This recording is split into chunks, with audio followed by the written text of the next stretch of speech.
Hi everyone, had a bit of a technical issue there. The video card actually ran out of space, so we've already got 128 gigabytes of information online, right?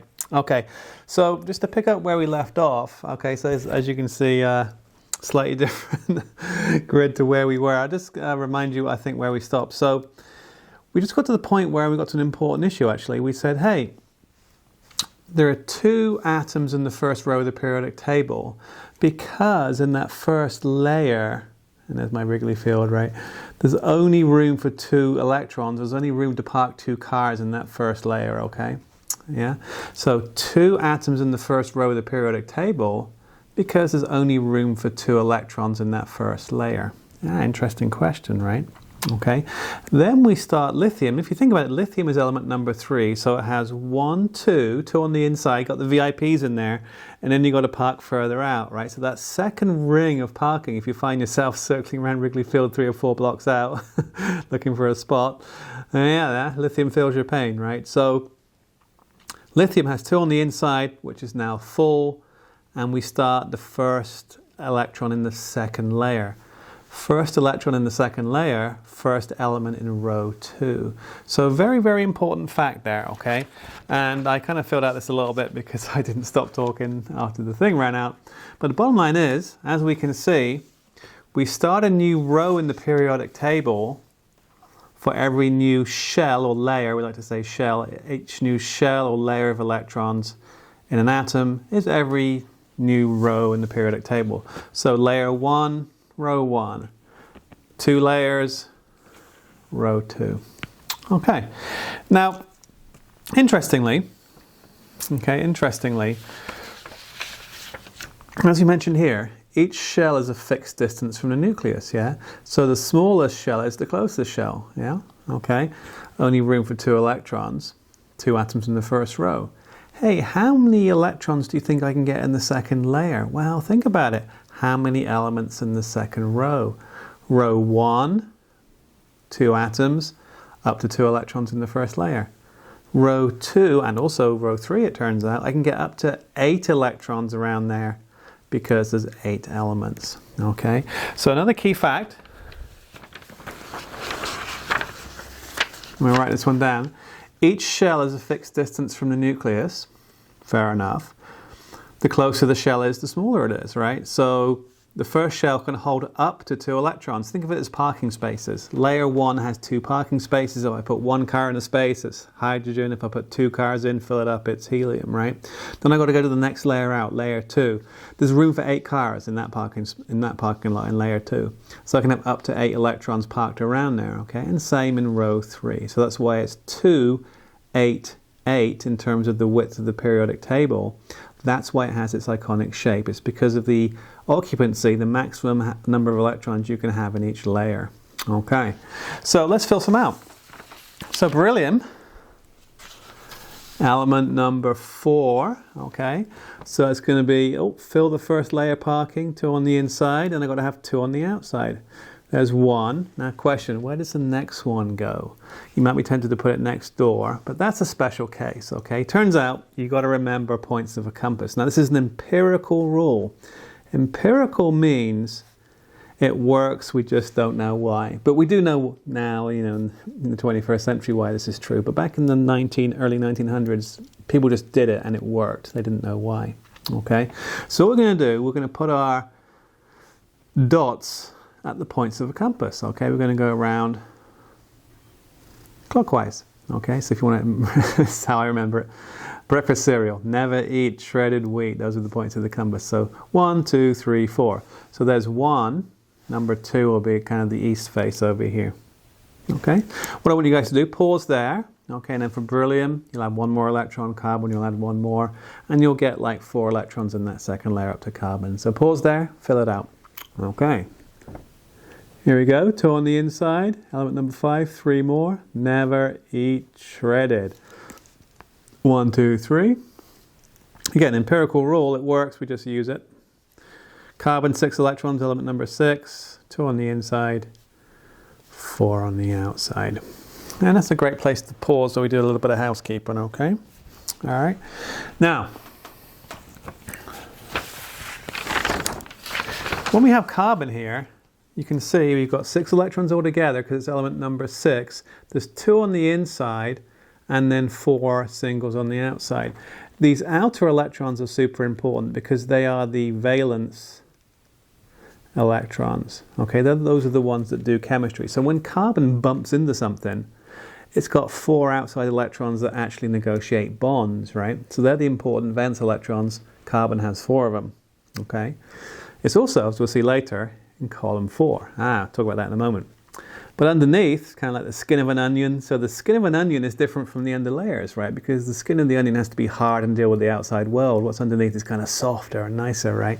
So that's the core. This never sees the light of day. There are 2 core electrons trapped underneath in carbon. Okay, and everybody in row 2, if you think about it, because I'm putting electrons in the second layer, it's always going to have those 2 trapped underneath in the first layer. So everything in layer 2 has 2 core electrons. All right, so let's write that down. The outermost shell contains valence electrons. They're in the valence shell. This is the electrons that do chemistry. This is where the chemistry happens. So the chemistry is all about the behavior of valence electrons. Okay. And then number 5, this kind of gets us almost caught up to where we had the technical issue. Those full inner shells, we call them core shells, they don't do any chemistry. They contain inert, if we use a nice word, inert, unreactive core electrons. All right. Now, I wanted to pause at carbon because we see something interesting. Okay, so nitrogen is element number 7. So there's 2 on the inside and then to make 7, 5 on the outside. So 1, 2, 3, 4. If you like, that gets us to carbon. Now, where's the next one going to go? This is where we start to pair again. Okay, so we go back round. 1, 2, 3, 4, and then back to north. We have to pair again. So here's my little phrase. Electrons are a bit like 30-something New Yorkers. They only pair up when they have to. Well, that's a joke, right? They got careers, right? Okay, so then we go around again. So oxygen, 1 more electron. 1, 2, 3, 4, 5, 6, 7, 8. Has 2 on the inside, 2 pairs and 2 singles on the outside. Fill up to neon. Fill up to neon. Okay. 2, and then 7. 2, and then 8. All right. So there we go, that's our first layer and our second layer done all the way to the end. Okay, now we see something super important here. Okay, think about it. Remember we said, hey, chemistry is all about the number, and it also turns out the arrangement of electrons in the outer layer. So for example, if I look at oxygen here, it's got 2 pairs and 2 singles on the outside. That's 2 and 2, 1 and 1, that's 6 electrons, right? It's also in column 6. So it turns out the number of electrons equals the column number, right? So I'm adding 1, I'm adding 2, 3, 4, 5, 6, 7, 8 as I go across. The column number equals the number of valence electrons. So that's a very important fact. If you ever get stuck, how many valence electrons does sulfur have? Well, what column is it in? It's in column 6. 1, 2, 3, 4, 5, 6, right? We'll do that in a minute. Okay, oxygen 2. All right, so let's write that down. And this is kind of where I left it, okay, before our little issue. So the number of valence electrons, the number on the outside, 5 for nitrogen, 1, 2, 3, 4, 5. The number on the outside is the same as the group number in the periodic table. Group 1 has 1 electron on the outside. Group 2 has 2 electrons on the outside. Group 3, 3, 4, 4, etc. The only odd one is helium, okay, because obviously in the first row we can't have 8 on there, so it's only 2. All right. Now, what I want you to do is kind of think about what we do now when we have neon. We add 1 electron, it goes to sodium, right? Can you predict how many outside electrons it's going to have? Well, it's going to have 1 because it's in column 1. And it's in row 3, so we're going to do the 3rd layer, okay? So 1, 2, 3, 4, 5, 6, 7, 8, 9, 10. It's element number 11. one more. And that just goes to prove our point, okay? So everything in group 1 has 1 electron on the outside. Sure, the atoms get a little plumper. There's 1 extra layer of core electrons underneath every time we go down 1, right? But they're all wearing the same shirt. They're all on the same team. They've all got 1 electron on the outside. Hey, group 1 makes +1. Why? Because it loses that electron, okay? So similar chemistry because similar arrangement of electrons and similar number of electrons. Do magnesium and aluminum. Just try it right now. Actually, and silicon, right? So do magnesium, aluminum, silicon, just for practice, okay? You're going to add 1 more each time, okay? 1, 2, 3, 4, 5, 6, 7, 8, 9, 10. It's element number 12. 1, 2. 2 on the outside. Just 1 extra full layer underneath. Aluminum, can we predict it? 3 layers total, 2 full ones underneath, right? 1, 2, 3, 4, 5, 6, 7, 8, 9, 10. 1, 2, 3. All right. Now that's a good place to pause because now we see probably the most important thing of the day, okay? And here we go. If you kind of look at that, kind of squint at it, stare at it, you may recognize it. It's that game you maybe played when you were younger. Maybe you still play it. I still play it. It's Battleship, okay? Battleship. How do you play Battleship? Well, you put your little boats on a grid, right? And it's A, B, C, D, etc. 1, 2, 3, 4. And then you call out a coordinate like A6. And if there's a boat there, you say, oh, you hit my ship, right? Whatever it is. Okay, so the idea is you fire these salvos of kind of guesses and you're trying to figure out where the other person's boat is. And they have to explain yes or no with hit or miss, right? So maybe you've seen that before. So you find the location of a boat based on a grid system, columns and rows. That's exactly how the periodic table works if you think about it, right? What do we now know?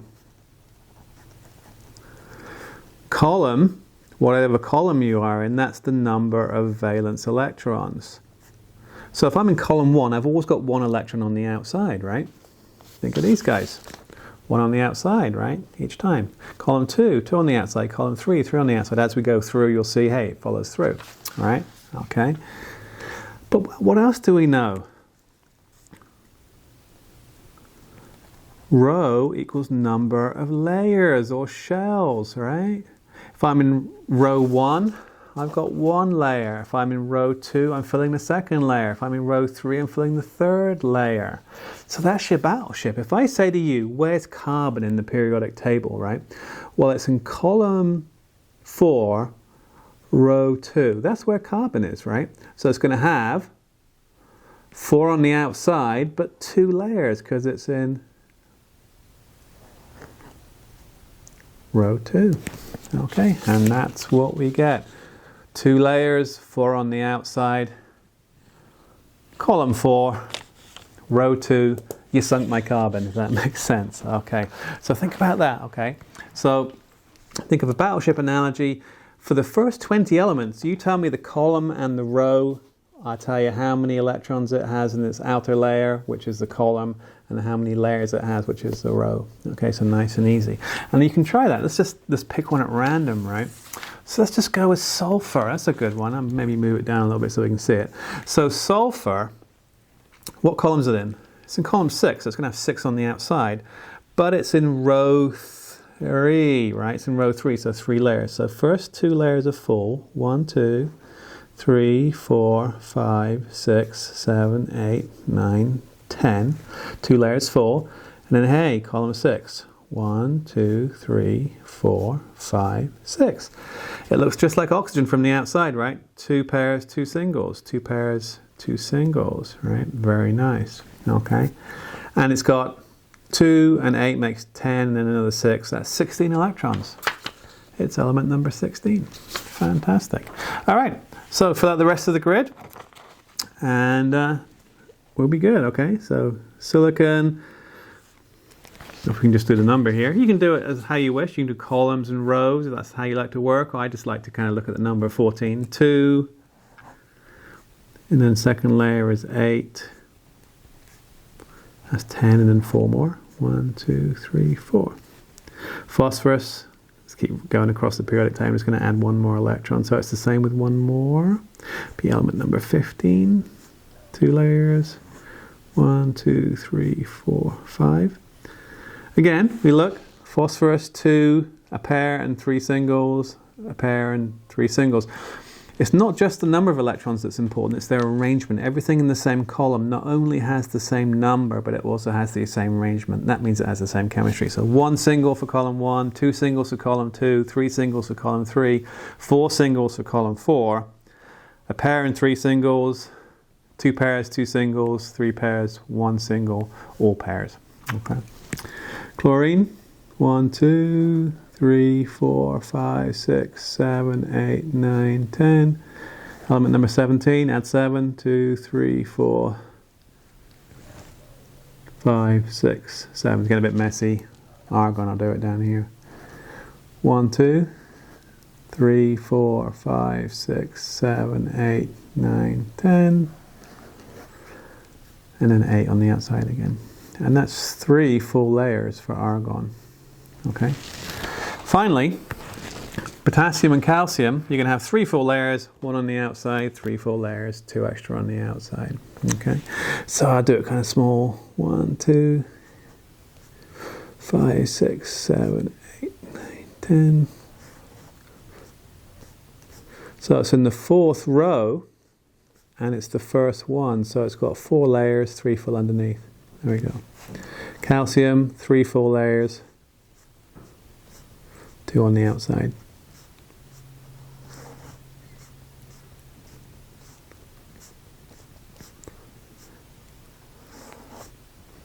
There we go. All right. Everything in column 1, 1 on the outside. Just get plumper every time you add a row and you add 1 more layer. 2 on the outside, 3 on the outside, 4 on the outside, 5, 6, 7, and then 8. Okay. All right. So that's really useful. That map is really useful. These are what's called, I call them dot diagrams. And that's an important distinction, because we'll start talking about the difference between dot diagrams, which is all the dots, and Lewis, which is just a certain number of dots in a minute. Okay. All right.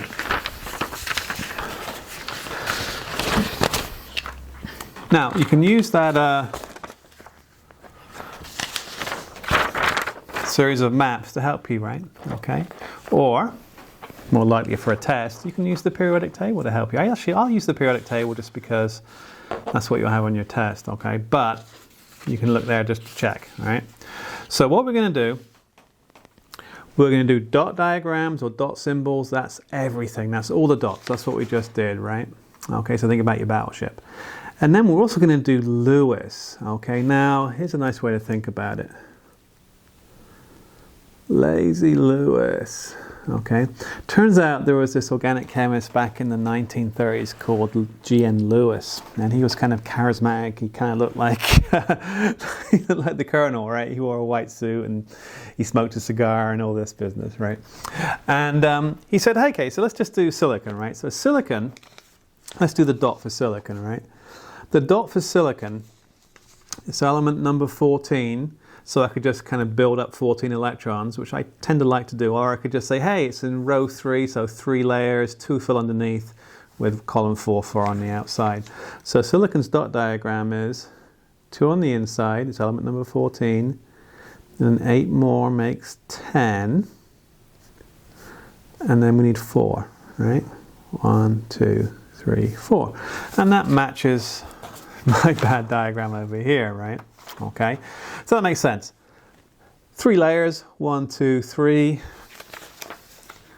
3rd row in the periodic table, but 4th column, so 4 on the outside, check, right? Now Lewis said, you know what, that's real nice, great, right? But if you think about what chemistry is, it's only those outside electrons that do the chemistry. So Lewis said this, in my diagrams, I'm only going to draw the outside electrons. Ah, so that's a Lewis symbol. And Lewis symbols, you can think of them a lot like Legos. We're going to stick these together later to make molecules, right? So Lewis is not really lazy, he's smart, right? He said, okay, we just look at the number of outside electrons, because those are the important ones. And if you think about it, remember our little rules? The number of valence electrons is the same as the group number, okay? So silicon is in column 4, all right? So all these guys have 4 on the outside, okay? Look back at our maps. Carbon has 4 on the outside, silicon has 4 on the outside. Okay, what I want you to do, pause the video a second, try chlorine and phosphorus, okay, try chlorine and phosphorus.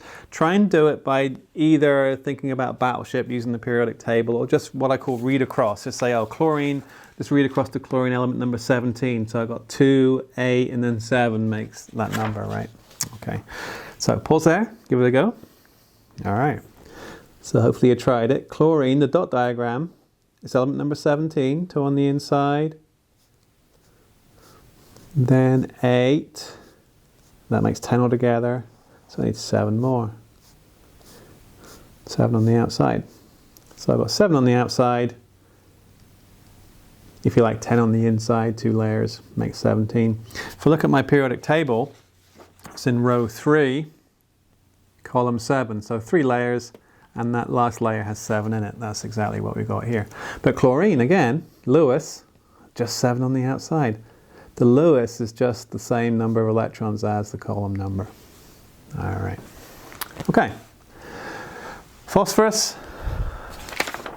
I like to do this. Element number 15. I'm just going to do, you get used to it. Phosphorus, 2 on the inside. It's 2 and then 8. That makes 10. And we said it was number 15, right? So another 5. There we go. Phosphorus, careful, column 5, 1, 2, 3, 4, 5, boom. Okay, we actually did all the dots. If we did this in class, I'd have you go back and finish it as we talked, but we're good, okay? So hopefully you understand the difference between a dot diagram, which is all the electrons, right? So whatever the number of electrons the atom has, phosphorus had 15, for example, chlorine 17. Okay, all of them. Okay, but Lewis, just the outside. Silicon's column 4, 4 on the outside. Yeah, it has 4 on the outside here, but we just kind of ignore the inner core, right? Chlorine, column 7, 7 on the outside. Phosphorus, column 5, 5 on the outside. Okay, real good. Now, as I mentioned, these Lewis symbols are like little Legos. And there's a way to stick them together to make maps of where electrons are in molecules, which is our ultimate goal. Okay, so consider the next 2 pages kind of like a little kind of, I wouldn't say cheat sheet, but just like a user guide, right? How do these little bricks stick together? Okay, so again, periodic table is your friend. All right, periodic table is your friend. You should be able to kind of start to kind of think about this as you go, and through use it will be familiar, right? So I'm going to make a table. Nitrogen. All right, group number, number of valence electrons, and Lewis symbol, right? So nitrogen, remember the Lewis symbol is all about the column, right? So nitrogen is in column 5, right? We like to say like Roman numerals for group number, right? Number 5. Number of valence electrons, well, number 5, 5 valence electrons. And how are they arranged? Points of a compass. Okay. Triphosphorus. It's a trick question. Triphosphorus, right? Where's phosphorus in the periodic table? Oh, it's in column 5. If we did the dots, we would find it had 1 extra layer of electrons underneath, right? But hey, the same number and arrangement of the same number and arrangement of valence because it's in the same column, right? So it's in column 5, 5, 1, 2, 3, 4, 5. So that really is why nitrogen and phosphorus are in the same column, right? They have identical valence or reactive electron configurations. And if you think about nitrogen and phosphorus, where do we see these things? We see them in our everyday lives in fertilizers, right? So nitrogen fertilizers, phosphorus fertilizers, that's where we see these things. So they have similar chemistry with regard to plants, right? Plants need them to grow, which is kind of neat. Okay, next one, oxygen and sulfur. And I put them in pairs for a reason, right? Because they are, and this is silicon down here, this is just me being a bit silly, we'll talk about it, right? So, there they are in pairs, right? Oxygen, sulfur, carbon, silicon, okay? Oxygen, what column is it in? It's in column 5 and 6, right? If I add one more, 6. So sulfur, That's in column 6. They're just under each other, right? There they are. So oxygen and sulfur similarly have the same number of valence electrons and similar Lewis structures. Or symbols, I should say. Structures are molecules, symbols are atoms. Okay, there we go. So oxygen and sulfur have a very similar chemistry. They're in the same column. Now that's important because we as humans, right, breathe oxygen, don't we? So we need oxygen to live. Okay, we use it in our respiration. And this is kind of a continuing theory in sci-fi, right? Maybe out there in the universe there's a planet with sulfur atmosphere and the things that live there breathe sulfur. All right, and this was actually a theme we've seen in many sci-fi shows. One particularly bad one was Babylon 5, whereas there was some sulfur breathers. But believe it or not, you don't have to go all the way to Babylon 5 to find aliens that breathe sulfur. I'm going to say something crazy. Ready? There are aliens on this planet that breathe sulfur. What? Hear me out. So it turns out that at the bottom of the ocean, right in the middle, there's something called the Mid-Atlantic Rift, right? And what's happening at the Mid-Atlantic Rift is the continents are moving apart and they're making a big crack in the bottom of the ocean. It's probably like 2 miles down. So it's really dark, really cold. There's no life down there. It's called the abysmal plain for a reason, right? So no life down there, all right? And yet, the continental plates are shifting apart, and when they rip open, volcanoes emerge, right? So we suddenly get a source of heat and light, all right? And sulfur gas. Interesting. So there are bacteria that have evolved at these so-called volcanic vents to breathe sulfur, essentially. Okay, so there are sulfur-breathing life forms on this planet. They just live at the bottom of the ocean, and they're bacteria. Okay, if you're a fan of Star Wars, where there's a fish, there's a bigger fish. So there's something down there that eats the bacteria. There's something that eats the bacteria, right? And if you check this out, volcanic vents, there are these rings of life around these kind of smokers, they call them, these kind of underwater volcanoes. And it's kind of like life that's evolved separately from life on the surface. So that's kind of true alien life, which is kind of neat. All right, now the last one, carbon. Carbon's column 4, so silicon, that's column 4. 4 electrons. 1, 2, 3, 4. 1, 2, 3, 4. There we go. Now that is a picture of a halter. If you're a big fan of the original Star Trek, that's a halter, right? It's basically a living rock. So people have been saying, hey, we're the carbon units, right? We're the carbon-based life forms on the planet. Our chemistry is based on carbon. Why can't there be out there in the universe silicon-based life? And that's been the theme of like 3 Star Treks to this point. That's a living rock with silicon chemistry at its core. All right, so that's kind of neat. Now you've got to remember the key fact here.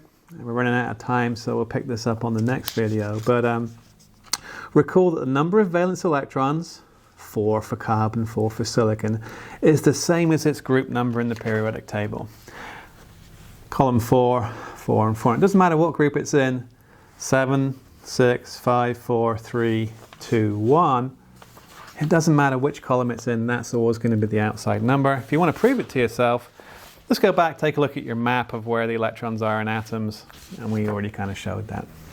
All right, so we'll stop there, and we'll pick it up again next time, and we'll talk about, hey, how this all starts to relate to bonding, okay, how atoms stick together. Okay, let's stop there.